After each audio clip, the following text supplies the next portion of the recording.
Hello everybody, today is day 24 and today's work was basing. I did the glue and sand. I didn't really have painting in me today, but I didn't feel like sloughing off the day, so I did my basing.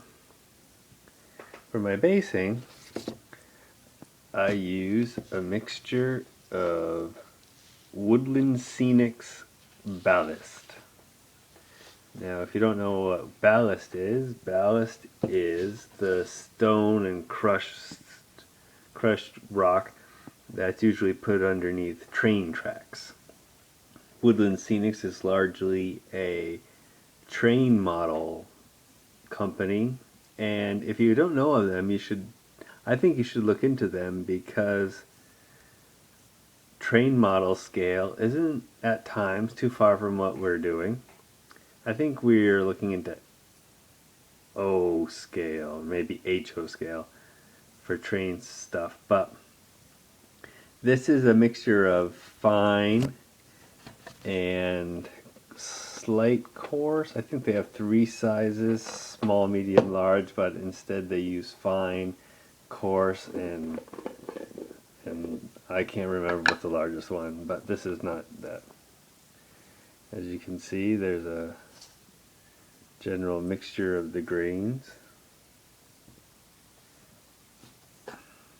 You can get like a small bag of this, which is still quite a lot considering miniature sizes, for not too much. So look into train scale if you haven't already.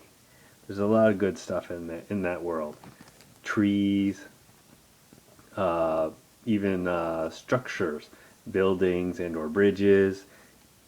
Not necessarily if you want to use them as bridges themselves, but maybe just for some broken down masonry or some mechanical framework. Again, just like basing materials or landscape add-ins.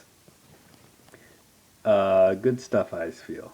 Check into that. Woodland Scenics.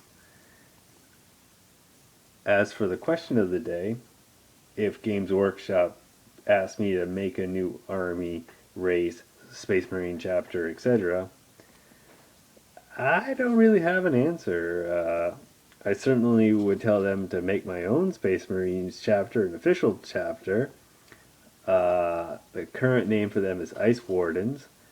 They are a dark blue with white helmets, white fists, and they have an anchor as their chapter symbol. Oh, or a race in 40K. There isn't really a lizard race. When I was younger and growing up, fantasy or sci-fi always had like the lizard race. We somehow thought lizards were all over space.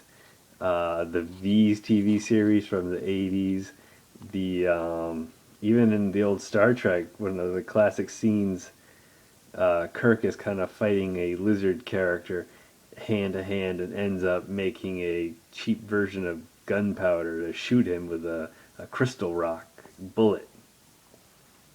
Lizards were all over the place. We thought lizards were in space. And 40K for some reason hasn't quite grasped that notion. We have the Kroot, I will admit, they are very lizard-like, but they're not quite the 80s notion of lizard. They don't have the sleekness, I guess is the best way to put it, that we imagined those lizards of space to happen back in those days. But, honestly, I don't have an answer for the GW question, because in some ways I think that GW has yet to really fully map out their own world as is. They could be doing the 40K races, the Harud, the arachnids, the mecha arachnids. They could be doing citizen characters for, like they did in Necromunda. They could be doing things that would flesh out a fluff situation, a story-based game, not necessarily fill out a tournament game. So that's probably why they're not doing it. But I certainly would love it if they did. And with that, that'll be day 24, and we'll see you in 25. Only about a week left to go. Alright, bye.